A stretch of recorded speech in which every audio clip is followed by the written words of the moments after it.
Alright, so this story is called The Kid Naps. And I wish I could take this out of here because I don't know. There it is. Alright. And it's in second person, but I'm not really talking about myself. That's why I say you a lot.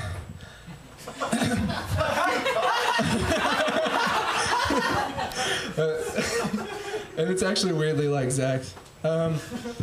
Every afternoon, you're asked to sleep at the same time, but you're not always able to do so.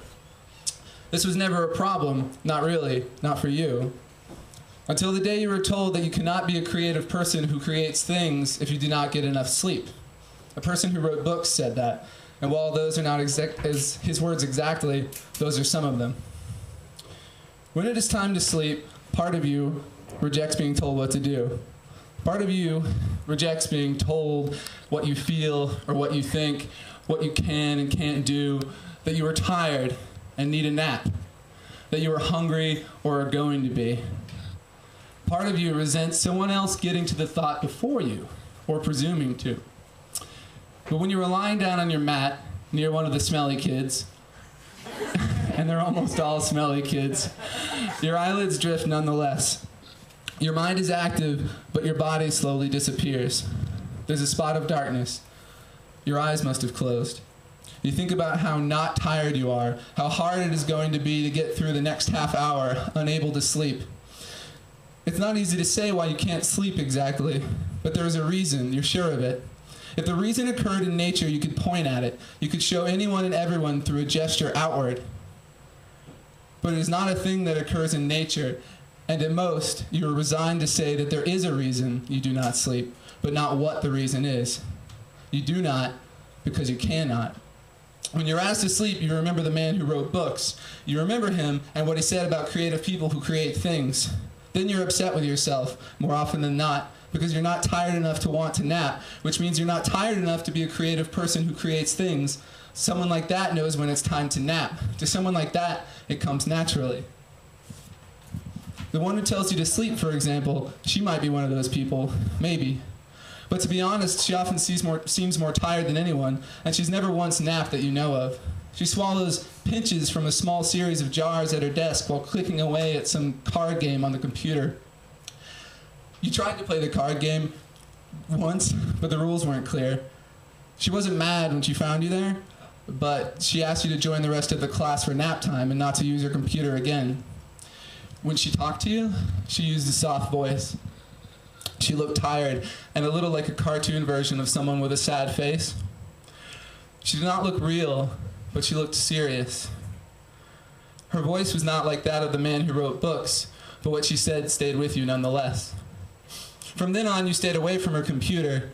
You stay away, but not because you think her words were the right words, or that staying away from the computer is the right thing to do exactly. You stay away from her computer because you don't want to hear her speak that way again.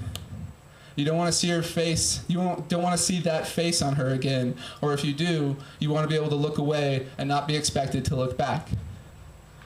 One afternoon, you wake up and you feel that you are much closer to the man who wrote books.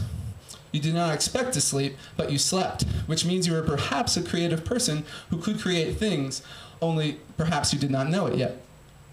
Later, during arts and crafts, you get in a fight. But it's not your fault. Another boy is bad with his words and scared of them, and therefore he takes your things without asking. You count 3 things, 1, 2, 3, that he takes without asking, and one of them straight out of your hands. So you turn to him and you yell 3 words, "Give it back."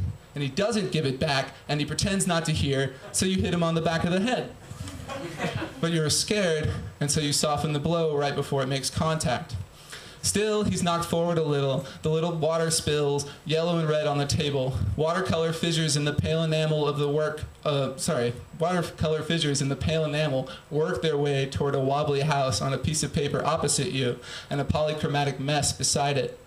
It is the painter of this picture, the mess, who yells first. Then the boy you hit starts to cry, because he cries a lot almost every day.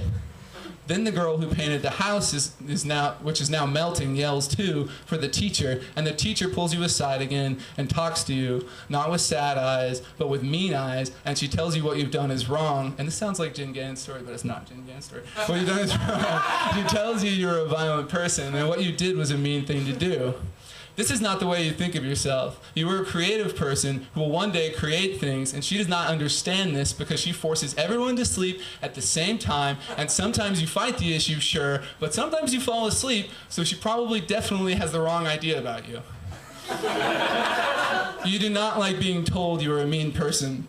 You do not like being told anything about yourself by anyone who is not you, or maybe the man who writes books. He was a nice man, and he made it seem easy and fun to make things, and you have always liked to make things. Just ask anyone but the teacher. She says you are not listening and tells you you have to sit out longer for the rest of arts and crafts. She's going to tell your mother everything you've done, and I cut that line, but then I read it, so pretend like you didn't hear it. That's not in there. There's the mother's not necessary. In timeout, you're not allowed to sleep, and if you try, the teacher wakes you up and extends timeout. You wish she would let you sleep when you want to, because then you would more likely be a creative person who creates things, and she would maybe see that if she let you.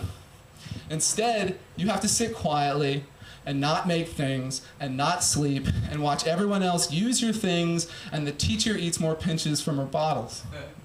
After arts and crafts is story time.